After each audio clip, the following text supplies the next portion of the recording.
जीवन में कुछ बहुत बड़े पाप हैं, जैसे गर्भ में बच्चों को मार डालना, ये पाप नहीं, ये पाप का बाप है। श्रीमद् देवी भागवत हरिवंश पुराण जैसे महान ग्रंथों के द्वारा स्त्री पुरुष इस अपराध से मुक्त हो जाते हैं। शराब पीने वाले लोग, जुआ खेलने वाले लोग, ये सब महापापों में आता है। पराई स्त्री को छेड़ने वाले, उसका हरण करने वाले लोग, ये महापापों में इनके नाम आते हैं। श्रीमद् देवी भागवत की कथा के द्वारा इन लोगों का भी आत्मोद्धार और आत्मकल्याण हो जाता है।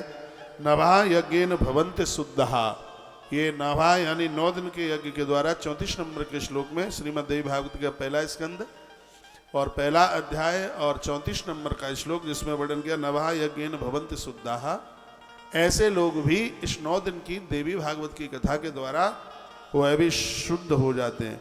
जो फल कठिन तपस्या के द्वारा, व्रत तीर्थ सेवन, अनेक विधि विधान दान नियमों के द्वारा जो फल प्राप्त होता है, थोड़ी सी भी आप श्रीमद् देवी भागवत की कथा सुन लेते हैं तो उससे उस फल की प्राप्ति हो जाती है।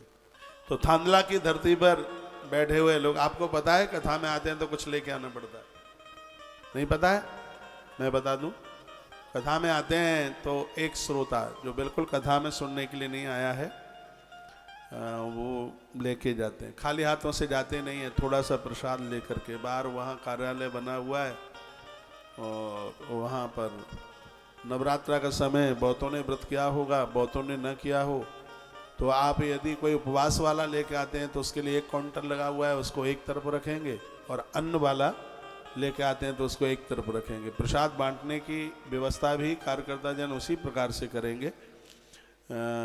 जहाँ उपवास वाले हैं उनका प्रसाद काउंटर अलग होगा, हाँ, जो सवासेर रोटियां वाले हैं उनका, हाँ मेरी भाषा समझ रहे हैं आप, मुस्कुरा रहे हैं, तो उनका काउंटर हाँ अलग होगा। एक विदेशी डॉक्टर ने कहा था यदि कोई 6 महीने में 15 दिन का एवरेज लग जाए, उसका पेट में अन्न न जाए, उसको जिंदगी में कभी कैंसर नहीं होगा। उपवास करने वाले लोगों को कैंसर नहीं होता, धूम्रपान करने वाले लोग कैंसर से बचते नहीं। याद रखिएगा, उपवास व्रत शरीर में एक गांठ नहीं होने देती। तो नवरात्रा का समय है, यदि आपसे हो जाए तो व्रत कर लेना, और ना हो पाए तो एक बार भोजन ले लेना।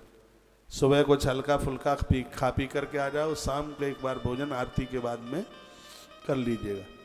और नवरात्रा के व्रत में सूर्य अस्त होने के बाद ही भोजन लेने की महिमा है। अब ऐसा नहीं कि एक बार लेते हैं तो दोपहर के 12 बजे ही ले लें। रात्रि को सूर्य अस्तांचल को चला जाए, माता की आरती हो जाए, पूजा हो जाए, उसके बाद लीजिए। आपने कलश जल रखे हैं, पता नहीं ये विधि आपको पता होगी या ना होगी, तो आप शाम को भी इस परिसर में पहुंच करके अपने कलश के लिए दिया जला करके रख सकते हैं। लेकिन दिए के साथ साथ इतना सुंदर सा पंडाल है, कहीं ऊट पटांग मत कर देना।